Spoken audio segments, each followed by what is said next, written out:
ગુજરાતમાં political lab એટલે મહેસાણા બેઠક. આ વખતે મહેસાણાનું ગણિત ખૂબ રસપ્રદ છે.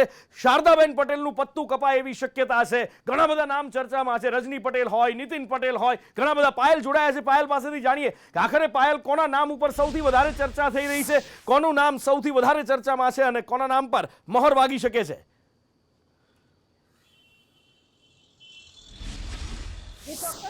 વાત કરીએ મહેસાણાની કે મહેસાણાની મહત્વની સીટ એટલા માટે ગણાય છે કે મહેસાણાની સૌથી પહેલી સીટ બીજેપી જે છે તેને અહીંથી કાઢી હતી ને AK પટેલ જે છે જીત્યા હતા ને 300 અત્યારે હાલમાં 303 પાર ગઈ છે. ત્યારે બીજેપી જે છે 400+ લક્ષ્યાંક લઈને ચાલી રહી છે. ત્યારે મહેસાણાની સીટ એટલા માટે મહત્વની ગણાય છે કે દિગ્ગજ નેતાઓ જે છે તેમને પણ એકી સેન્સ પ્રક્રિયામાં ભાગ લીધો છે. નીતિનભાઈ પટેલની વાત હોય, રજનીભાઈ પટેલની વાત હોય કે પછી રમણ કાકા જે ધારાસભ્ય હતા વિજાપુરના પૂર્વ, તેમની વાત હોય, શારદાબેન પટેલ જે છે તેમના જે ભત્રીજા જે છે માનન પટેલ તેમને પણ બાયોડેટા આપ્યો છે. અને ખાસ મહત્વની વાત છે કે છેલ્લા 3 ટર્મથી જે છે તે મહિલાની ઉમેદવારી જ્યારે બીજેપી પાર્ટીએ મહિલાને ટિકિટ આપી હતી ને સારી એવી લીડથી મહિલા પણ અહીંયાથી નીકળી છે. અને ત્યારબાદ જ્યારે અત્યારની વાત કરવામાં આવે તો બીજેપીમાં સેન્સ પ્રક્રિયા પૂર્ણ થઈ ગઈ છે.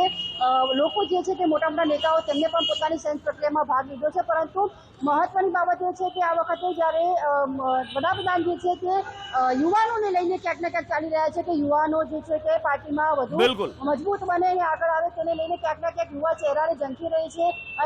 બિલકુલ. એટલે હવે જોવાનું એ છે કે આખરે કોના નામ પર મહોર વાગે છે.